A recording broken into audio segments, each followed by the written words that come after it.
저는 여기 돌아가신 8분과는 어떤 분은 64년에 저와 같이 감옥을 살았고, 또 어떤 분은 학교를 같이 다녔고, 이래서 개인적으로 상당한 애정과 안타까움을 갖고 있습니다.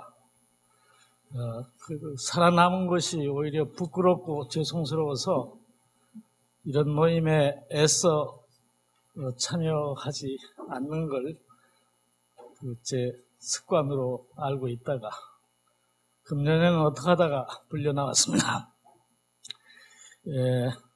인혁당 사건을 얘기하자면 어디서부터 어떻게 갈피를 잡아야 될지 잘 몰라서 하자면 말이 한없이 많아질 수밖에 없고, 간편하게 얘기하자면 한마디로 얘기할 수도 있고, 이래서 할 수 없이 몇 가지 갈래를 잡아서 글을 썼습니다. 그래서 제목은 인혁당 사건은 아직도 끝나지 않았다, 이런 제목으로 추모의 말씀을 적어본 게 있습니다. 이걸 기초로 추모의 말씀을 올리기로 하겠습니다. 1995년 4월 한 방송사가 실시한 근대 사법제도 100주년 기념 설문조사에서는 현직 판사 315명이 1970년대 유신치하의 인혁당 재건이 사건을 대한민국 사법사상 가장 수치스러운 재판으로 꼽았다고 합니다. 사법부가 뒤늦게나마 알기는 아는구나 싶었습니다. 이 당시 재판이 얼마나 엉터리였는가는 그 당시 1, 2, 3심의 판결문이 잘 말해주고 있습니다. 1, 2심 판결문, 군법회의의 판결문은 인혁당 재건이 관련 피고인들에게 사형과 무기징역 등 중형을 선고하면서 그 이유로 피고인들이 이 법정에서 전부 또는 일부 부합되는 각 진술을 했다. 그것이 오늘 이 사람들에게 사형과 무기를 선고하는 이유라고 설시하였습니다. 대법원은 이보다도 한술 더 떠서 판결문에 감히 공판조서의 내용을 적시하고 있습니다. 예컨대 예를 들면 재판관이 피고인 이수병 선생한테 묻습니다. 피고인들이 모여 어떠한 조직과 결의를 하였습니까? 이에 대해서 이수병 선생이 네, 혁신계 동지들을 규합해서 과거 인혁당과 같은 통일적 조직을 구성, 대정부 투쟁을 하기로 합의하고 4인 지도부를 조직 구성하여 활동 상황을 조정한다는 등을 서로 합의하였습니다. 이렇게 진술한 것으로 되어 있습니다. 그러나 이 공판조서는 그 모두가 조작 변조된 것으로 1, 2, 3심을 통틀어서 이수병 선생은 그런 진술을 한 일이 없습니다. 이는 이수병 선생과 김용원 선생의 변호인이었던 조승각 변호사가 몸소 확인한 바 있었고, 가족들도 두 눈으로 똑똑히 과정을 지켜봤습니다. 당시의 재판은 박정희 유신 정권에 의한 계획적 살인을 위한 요식 행위에 지나지 않았습니다. 그런 재판이었기 때문에 김종길 변호사는 자신이 수임한 김한덕, 전창일이 공산주의자라면 나는 차라리 내 변호사직을 내놔도 좋다라고 했고, 당시 유진공 선생의 변호인으로 뒷날 변협 회장을 지낸 함정호 변호사도 증인 책택도 기각시키고 증거물도 압수해가버린 이런 재판정에서 내가 무슨 말을 할 것인가? 변호사로서 이 자리에 서게 된 것이 피고인 보기에 오직 부끄러울 뿐이라고 했습니다. 과연 사법부는 박정희 하수인에 지나지 않았습니다. 2005년에 공개된 당시 사형 집행 문건에 의하면 대검찰청에서 비상고등군법회의로 발송된 사형 선고 통지서가 대법원 판결이 있기도 전인 7시간 전에 이미 접수되었고, 사형을 집행한 서울구치소에는 4월 9일 15시에야 사형 집행 통지서가 도착했습니다.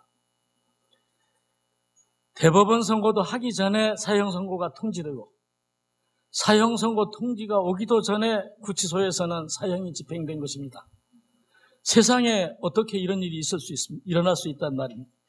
이런 일이 일어날 수 있었던 것은 대통령이 직접 사형 집행을 사전에 명령했기에 가능한 일이었습니다. 형식적으로 인혁당 재건이 사건은 2007년 1월 23일 재심 판결을 통해 전원이 무죄를 선고받았고 사건 자체가 조작된 것임이 밝혀졌습니다. 그러나 이 사건과 직간접으로 관련이 있는 판사, 검사, 중앙정보부원 그리고 박정희 유신 정권과 관계에 있는 사람들 중 그 누구 한 사람도 자신들의 잘못을 고백하거나 사죄한 사람이 없습니다. 저는 이건 매우 중요한 사실이라고 생각합니다. 마음으로부터의 진실한 사과를 받은 적이 없습니다. 그런 점에서 인혁당 사건은 아직 끝난 것이 아닙니다. 아직도 역사의 법정에 기류되어 있는 시대의 현안이라고 저는 생각합니다. 그러나 저는 이제 더 이상 엎드려 절받기식의 구차한 사죄 구걸을 하지 말자고 말하고 싶습니다. 용서해 줄 테니 사죄만 해라 라고 하는 말은 더 이상 하지 말아야 되겠다는 것이 제 생각입니다. 무엇인지는 모르겠습니다만 보다 당당하고 떳떳하게 그 사람들을 부끄럽게 만드는 우리들의 길을 찾아 나서야 되지 않을까 하는 생각을 합니다. 돌아가신 임종국 선생은 자신의 친일문학론에서 일본의 한국 침략과 약탈은 한국인에게도 수치일 뿐만 아니라 침략한 일본 자신에게도 더할 수 없는 치욕이다 라는 얘기를 했습니다. 그 치욕은 당한 자만 씻어야 되는 것이 아니고 행한 자 또한 씻어야 비로소 용서가 되고 화해가 되는 것입니다. 그런데 그 치욕으로 알지 못하는 자들 앞에서 용서할 테니 사죄해라 라고 얘기하는 것은 무의미한 일이 아닌가. 이제 더 이상 구차한 일은 하지 않았으면 좋겠다라는 게 제 소박한 생각입니다. 1975년 2월 24일 천주교 정의구현 전국사재단과 구속자 가족 협의회 후원회, 그때 회장은 씨노트 신부였습니다. 그가 명동성당 사제관에서 내신 기자회견을 통해서 인혁당 사건의 진상은 이렇다라는 제목의 보고서를 발표했습니다. 이 보고서의 핵심 내용은 우리가 조사한 게 맞다, 이러니까 이게 사실이다라는 것보다는 우리 공동조사를 하자는 제의였습니다. 공개 재판을 하고 공동조사를 해서 만약 우리가 얘기한 게 사실이라면 그걸 통해서 재재판을 다시 하자라는 것이 이 보고서의 핵심 내용이었습니다. 이 진상보고서는 피고인들의 법정 진술과 항소, 상고 이유서, 가족들이 증언과 양심선언, 기도회 등에서 가족들이 발표한 호소문, 변호인을 비롯한 관련 인사들의 증언을 토대로 사재단의 보호를 받아 제가 숨죽이면서 남몰래 썼습니다. 그때는 아직 대법원 판결이 있기 전이었고 인혁당 문제를 거론하는 것이 아주 금기였기 때문에 심지어는 인혁당 사건 가족들은 일반 학생 구속자 가족들하고 어울리는 것도 제척당했습니다.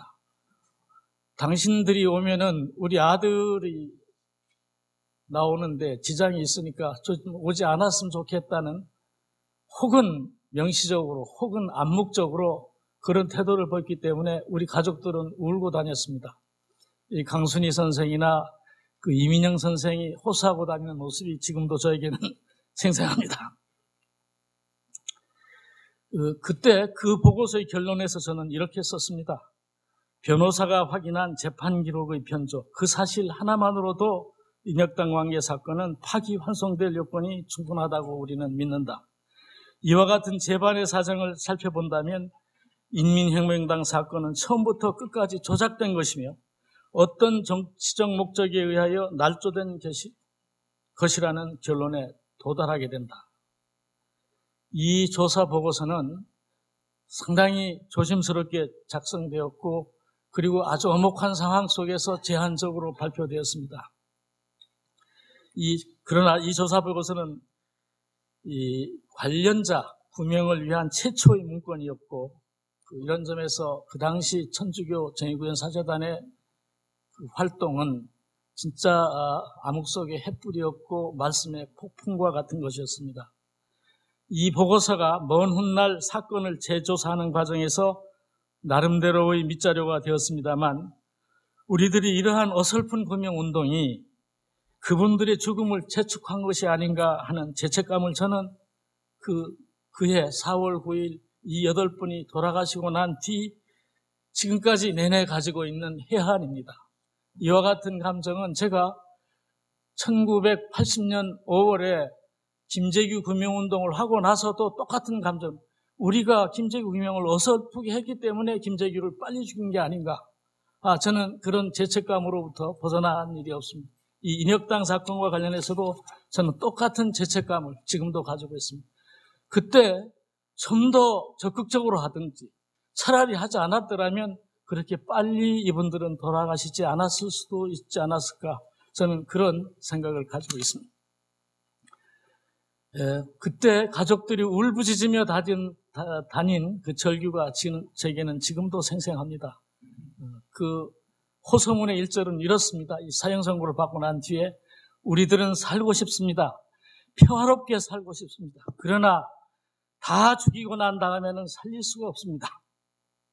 누구도 살릴 수 없습니다. 이 절박한 호소에 귀 기울이고 귀를 막고 저들의 만행을 묵인함으로써 저희들을 제물로 바치려는 저들과 같은 편에 서는 결과가 되지 않기를 바랍니다. 공개재판, 공명정대한 재판을 받게 해주십시오. 이렇게 곳곳 성당과 기도회를 찾아다니면서 그 가족들이 울부짖었습니다. 그때 만약 우리 모두가 이 호소를 듣고 떨쳐 일어났더라면 어쩌면 그분들은 살릴 수 있었을지 모릅니다. 그러나 결과적으로 같은 시대를 살았던 우리 모두는 그 8분을 끝내 저승으로 보냈고 그렇기 때문에 우리는 그 8분을 죽인 공범자라는 것으로부터 자유스러울 수가 없다고 생각합니다. 우리 모두는 역사적 공범입니다. 우리 모두는 그것을 고백하고 반성하며 새롭게 분발해야 된다고 저는 생각을 합니다. 이수병 선생은 1974년 새해 아침에 지인들에게 이런 연합장을 보냈다고 합니다. 짓눌린 지초처럼 치솟는 해일처럼 그렇게 강인하고 그렇게 감격스러운 새해를 맞으시기 바랍니다. 이제 우리도 그분의 말씀처럼 그렇게 강인하고 그렇게 감격스러운 역사를 우리 손으로 지금부터 다시 써야 하겠습니다. 그것이 오늘 우리가 그분들을 추모하는 우리들이 다짐이어야 하지 않을까 저는 그렇게 생각합니다. 끝으로 그 어려운 세월을 살아오신 그 가족 여러분께 진심으로부터 온 힘을 다하여 마음으로부터 우러나오는 존경과 위로의 말씀을 드립니다. 그리고 그 어려운 환경 속에서도 꿋꿋하고 당당하게 자라준 자랑스러운 자녀 여러분께 삶과 격려와 감사의 말씀을 전하고 싶습니다. 고맙습니다.